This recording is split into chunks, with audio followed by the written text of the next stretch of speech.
Le Grand Théâtre de Genève vous emmène en tournée avec Frank Zappa et son 200 Motors, du 18 au 28 juin 2026 au BFM. Édouard et Marguerite Naville, le MAH rend hommage au couple d'égyptologues genevois, découverte dans un instant. Le musée Ariana renoue avec l'esprit de son fondateur Gustave Révillot, on s'y rend tout à l'heure. Le Geneva Camerata a présenté une nouvelle saison pleine d'audace, teaser en fin d'émission. La culture à Genève, c'est culte. Dans la salle d'égyptologie du MAH, cette statue du pharaon Ramsès II, l'une des pièces les plus fameuses de la collection. Si aujourd'hui les visiteurs peuvent l'admirer, c'est grâce au travail d'Édouard et Marguerite Naville. Cette statue a été trouvée sur le site de Boubastis, donc on est au nord de l'Égypte, dans le delta, par Édouard Naville. Elle a été trouvée en deux parties, d'abord les jambes, et plus tard a été trouvé le haut de la statue. Édouard et Marguerite Naville sont considérés comme les premiers égyptologues suisses et genevois.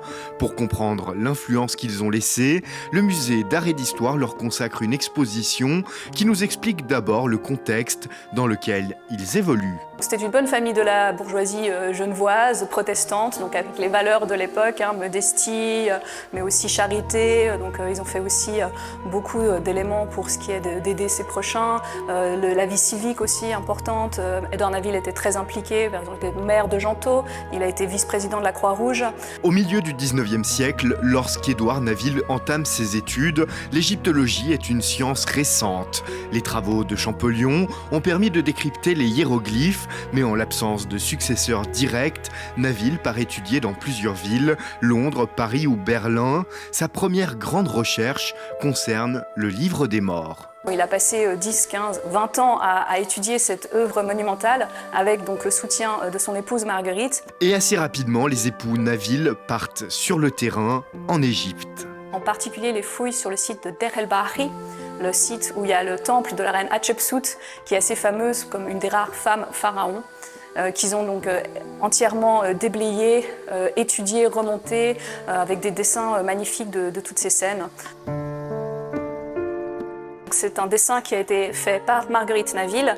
Et donc on voit la reine Hatshepsut qui est assise sur son trône et en fait elle est en train de donner un discours devant justement plusieurs nobles. Le musée d'art et d'histoire conserve plus de 1000 pièces relatives aux époux Naville, issues de 2 donations.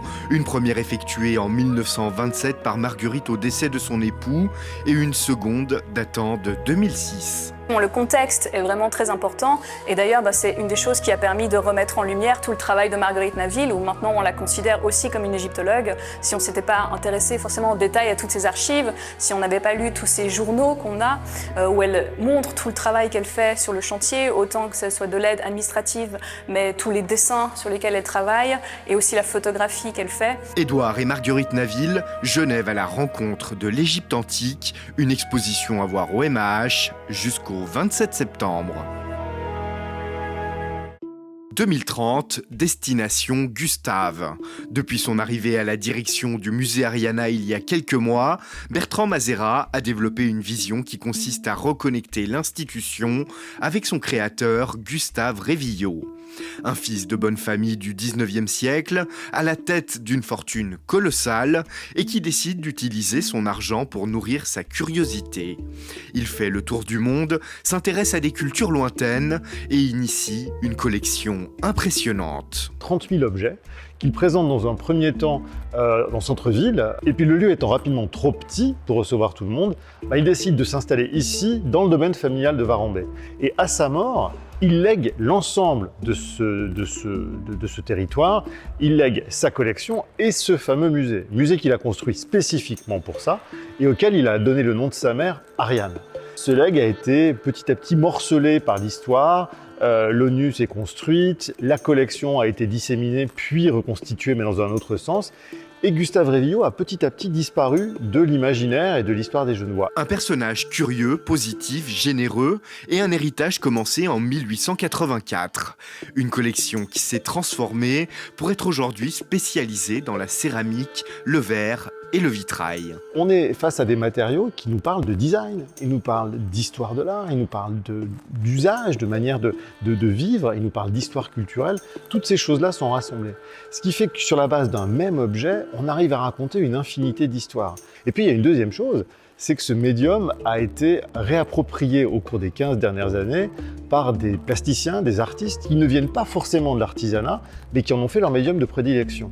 Ce qui fait qu'il y a aussi une dimension d'art contemporain qui existe depuis très longtemps, mais qui est particulièrement vivace en ce moment, qui donne encore un intérêt différent à la céramique, au verre et au vitrail. Convoquer Révillot au musée Ariana, c'est retrouver la démarche du fondateur, rapprocher le musée des Genevois, créer des espaces de vie, rendre l'exposition permanente plus flexible ou mettre en évidence à la fois l'expertise pointue sur des domaines précis, tout en offrant des expositions thématiques grand public et accessibles.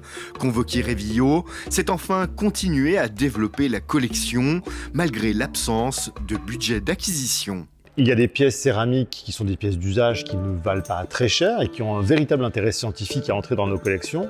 D'autres, des pièces d'art contemporain notamment, atteignent aujourd'hui des prix extrêmement importants. On sait ce qu'est le marché de l'art contemporain de nos jours. Et à ce titre-là, nous allons avoir cette ambition de continuer à être le musée suisse de la céramique et du verre en ayant la capacité de montrer des pièces référentielles d'envergure internationale. Il va falloir qu'on les acquiert.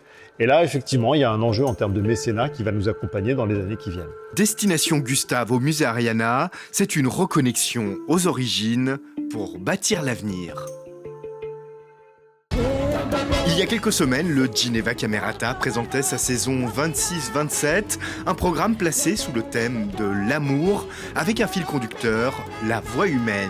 Il y a vraiment, je dirais, une panoplie complètement dingue d'artistes qui vont de rock, pop, gospel, mariachi, Bollywood et jusqu'à la 9e symphonie de Beethoven en fin de saison avec le chœur du Grand Théâtre et les solistes du Grand Théâtre. On va traverser des mondes et des mondes, c'est ça la particularité, la beauté du Geneva Camerata, et je pense que cette saison, on ira encore plus loin que d'habitude avec cette idée de rassembler les mondes, les univers et les publics aussi. Des artistes comme le rappeur Chien Bleu, Oxmo Puccino, Fada Freddy ou Veronica Swift, et un orchestre qui casse tous les codes de la musique classique. Dans le cadre de nos concerts, je leur demande très fréquemment d'improviser du jazz, de participer à une performance rock-pop. Très fréquemment, nos musiciens et nos musiciennes y chantent, nos musiciens et nos musiciennes dansent. C'est vraiment un profil qui sort complètement de l'ordinaire. Tout le programme est à découvrir sur le site internet du Geneva Camerata.